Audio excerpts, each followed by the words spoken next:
ကိုကြီးဘာလို့ဒီနေ့ရှူတယ်ဖျက်လိုက်တာလဲ မှန်ဟာပြည့်လို့ အဲ့လေဒီနေ့ရှူတယ်ဘာလို့ဖျက်တာလဲ လေကိုမဲခေါ်ကိုရွှေကြီးဟမ်ခမရနှိမ့်ဆက်တာဟိုမလေးဖုန်းကြီးပြုတ်ဆောင်တဲ့ဥကြစီသူ့တက်ရွယ်တဲ့အတက်ဆင်းနေတဲ့ဒုက္ခရောက်လို့ကိုရီလက်တင်နာလို့တဲ့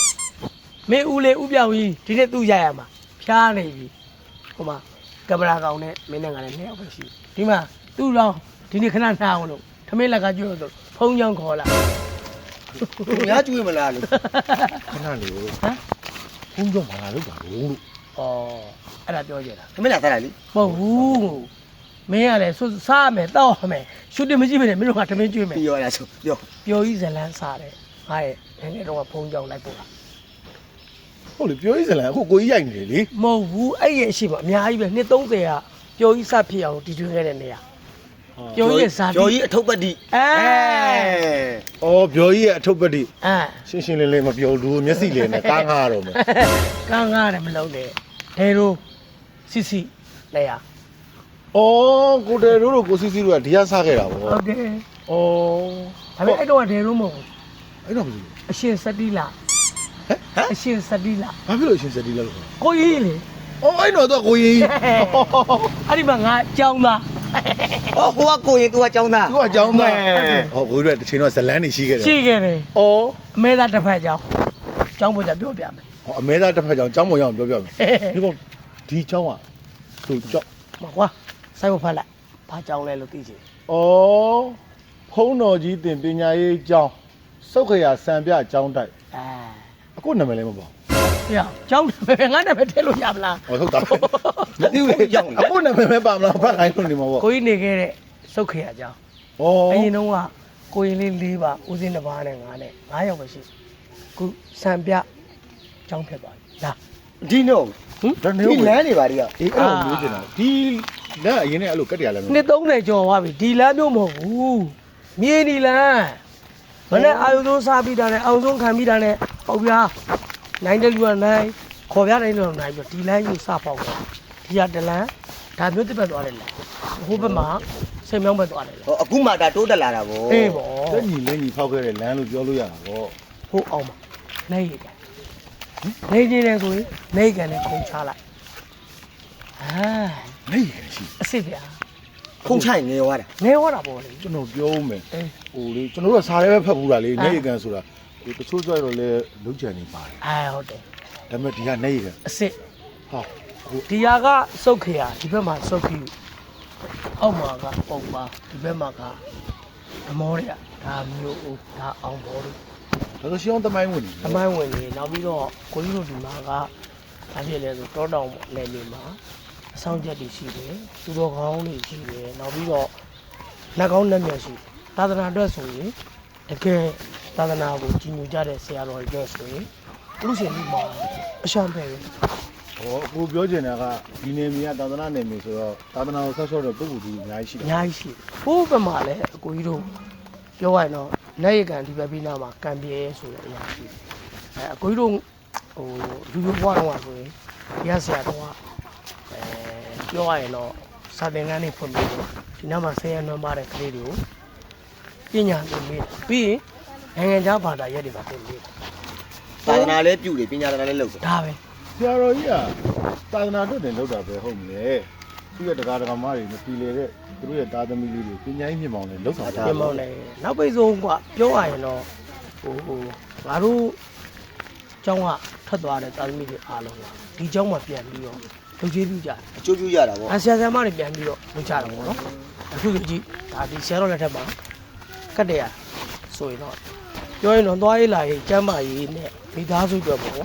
ဆင်ပြေသွားကြတာပေါ့။ဒါကိုကြီးတို့စနေဒီနားလေးမှာဆိုတဲကြောင်လေးခုမင်းနဲ့ငါနဲ့ပြုတ်ဆောင်နေတဲ့အတိုင်းပဲအကြောင်းလေး ဒါနဲ့နေကိုကျွန်တော်မေးဦးမယ်ကိုပြောတယ်ကျွန်တော်ဒီအကြောင်းမှာကအရင်ဆရာတော်ကြီးပဲပြန်ထိုင်တာ ပို့ဘူးကအရင်ဆရာတော်ကြီးရဲ့တပည့်တကာတွေထဲကယုံကြည်အားကိုးပြီးတော့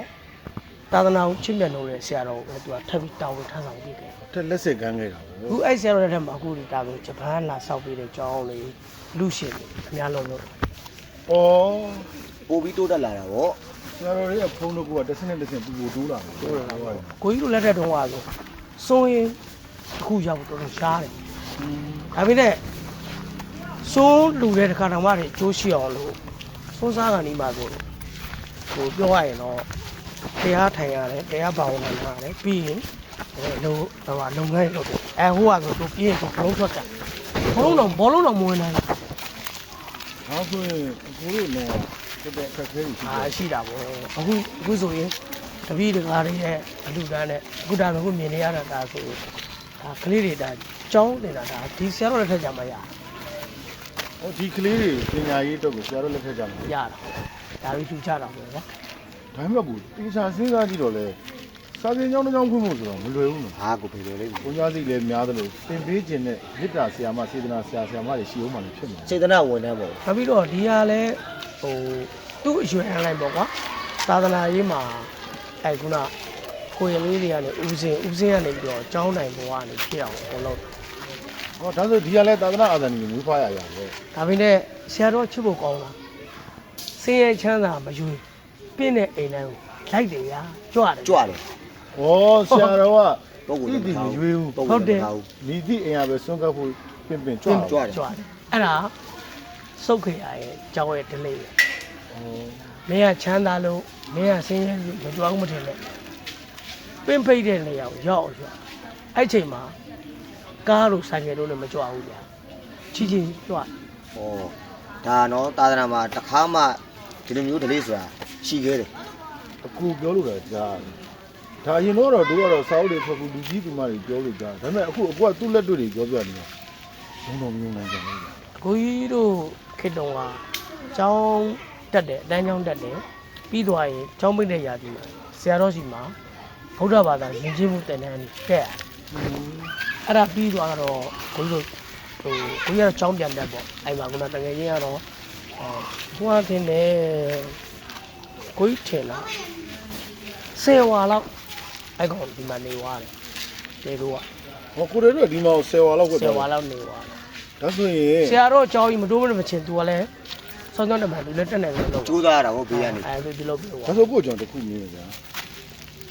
အခုရဲ့ဖြစ်တည်မှုဘဝတစ်စိတ်တစ်ပိုင်းကဒီချောင်းကပါမယ်ဆိုရင်ဟိုလက်ခံ လက္ခဏာမဟုတ်လွှဲလို့မရတာ မပါမဖြစ်ဘူး အဲ့ကြောင့်မလို့ကိုကြီးကပါလဲဆိုပျော်ကြီးဇလန်တို့ကိုနေမှာလည်းရိုက်ချင်တယ်ကိုဇာတိချက်ကျွေရဲ့ဒလင်းလေးနဲ့ပြကြတယ်နောက်ပြီးတော့အခုမိလေးနဲ့ကိုကြီးနဲ့ညမှာဇလန်ကြီးတော့အခုကဟာသားတယ်မဟုတ်ပဲနဲ့တဘာဝနဲ့ဒလေးတွေဘာလို့ပါလဲအဲ့ကြောင့်မလို့ဆုံးခံရတဲ့အကြောင်းရဲ့နောက်ဘုန်းကြီးနောက်တစ်စုံဆရာတော်နောက်တစ်စုံအလကားမဟုတ်တရားဟောသွားတော့တစ်စုံကျောင်းမှလည်းတော့ တစုံ ။သူစုံ။အော်အခုကျွန်တော်စနေတယ်ထင်တာအဲ့ဒီချိန်မှာ မစားဘူးလေ ။အော်အခုကဒါသင်္ကန်းနဲ့စုံဆိုတာ။ဟောအပြင်ထွက်ရင်တစုံ။အော်ကျောင်းမှာသတင်းသုံးနေတစုံ။အော်အခုကတော့လုံးလိုက်အဆန်းကြီး မမီဘူး အဲ့ချိန်မှာငါနဲ့ចောင်းသားတယောက်ကမင်းလိုပဲ तू ကသူ့အလုပ်ပြီးမှလာပြီးလာ ။အော်သူအလုပ်ပြီးမှကျောင်းလာ လာပြီးသူចောင်းသားလေကိုတဲ့ပညာနဲ့အောင်ကျော်တဲ့ခုချိန်ရှိတယ် ဟုတ်လား အဲ့ဒါ तू ကပြောရရင်တော့ကိုကြီးတဲ့ပညာလည်းတက်တယ်ရုပ်ရည်လည်းချုံနောက်ပြီးတော့ဘာလို့လို့ तू ကအကိုကြီးကိုနောက်ကနေကြံကြံလေးတွေတွေ့တယ် ပံပိုးတယ်ဗော ။ဟောဒါဆိုတော့ဘူးတို့ဖြစ်တော့ဘူးတို့တင်နေကြတယ်တော်တော်ချစ်ပြီးတော်ညီညွတ်ကြတာ ညင်ညွတ်တယ်ဟုတ်ဘယ်ချိန်ညမှာစကားပြန်လဲသိလား ဘယ်ချိန်မှာ အမေသားတယောက်တစ်ဖက်ကြမှာစကားပြန်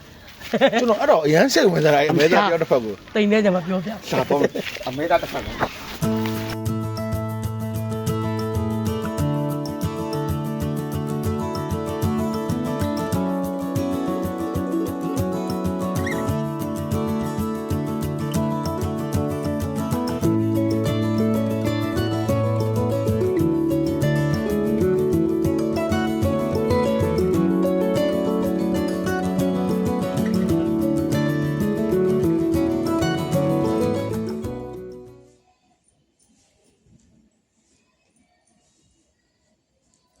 ဟုတ်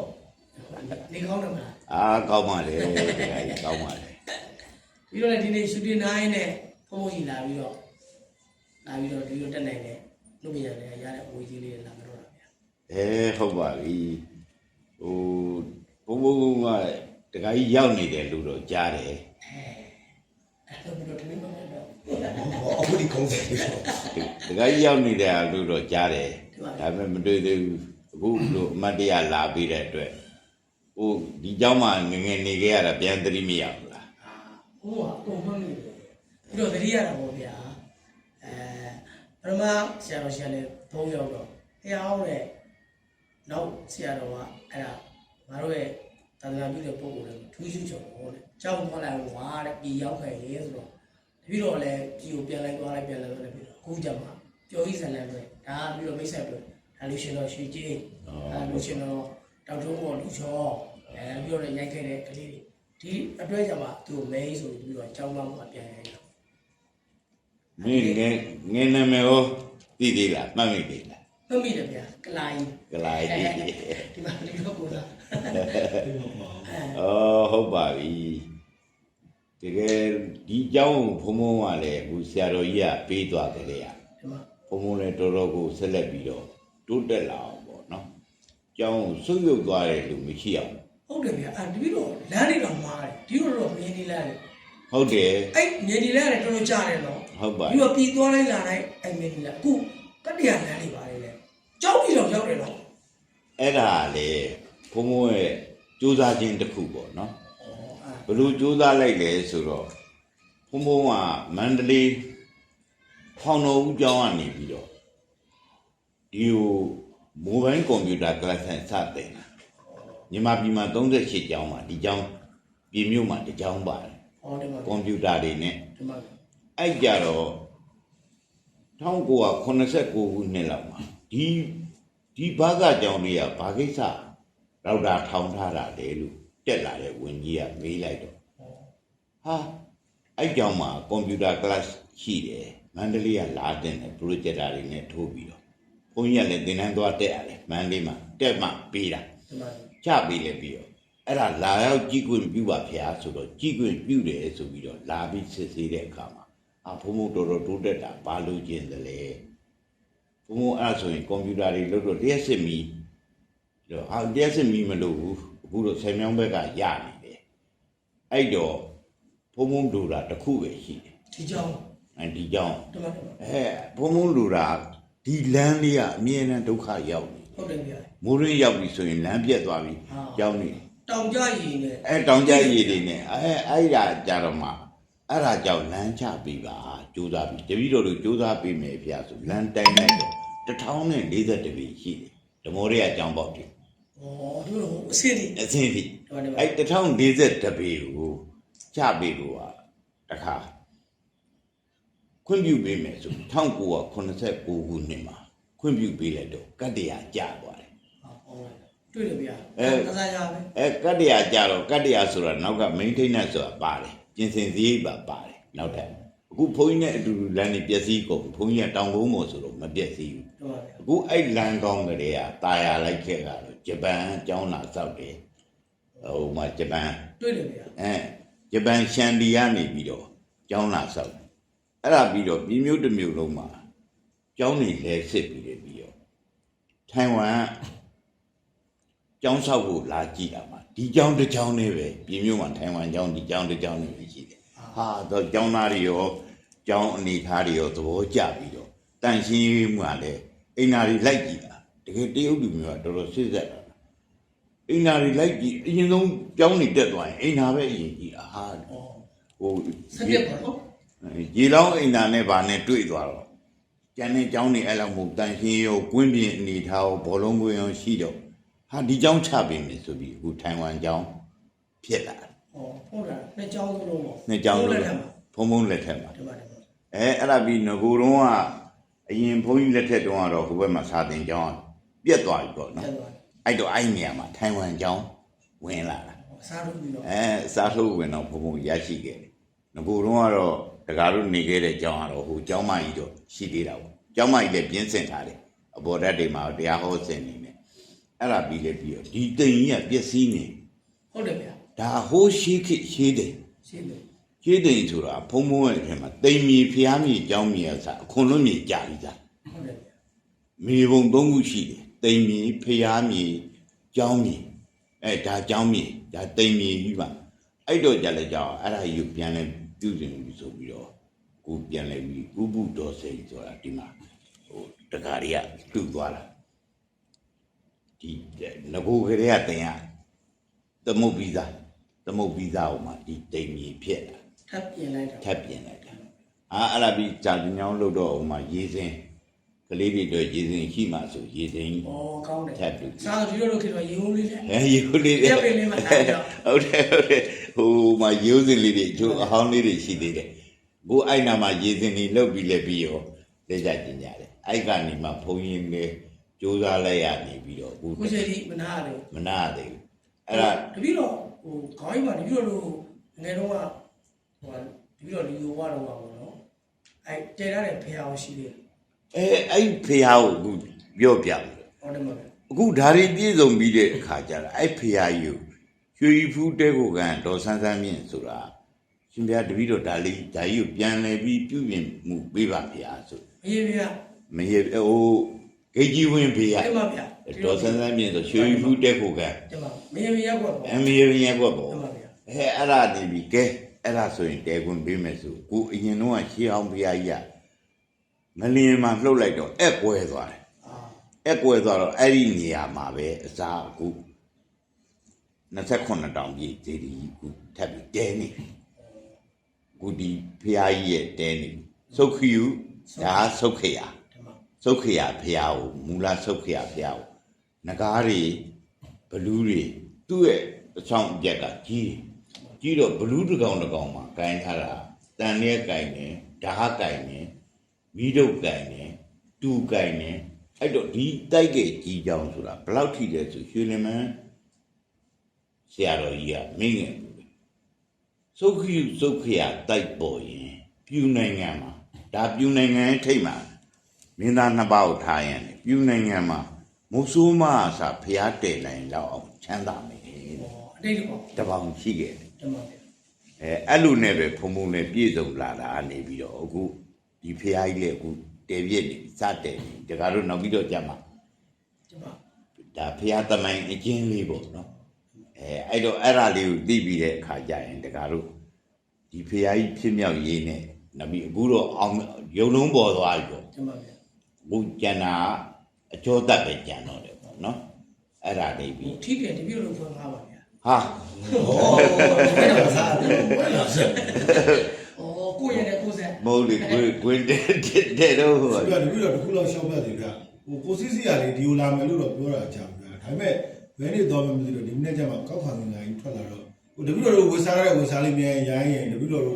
င့်တော့ပါဗျာဒီချောင်းနဲ့တပြည့်တော့ချော့ခေါ်လာမြိုင်းမှာကိုเจ้าကိုလာတာကိုစီစီရောအခုတကာတို့တွေရောရောက်လာတာကိုเจ้าကိုခုလိုလာရောက်ပြီးတော့အလိုက်တတိလာရောက်ပြီးတာကိုဘုန်းကြီးမအမတန်ဝမ်းမြောက်နေပါ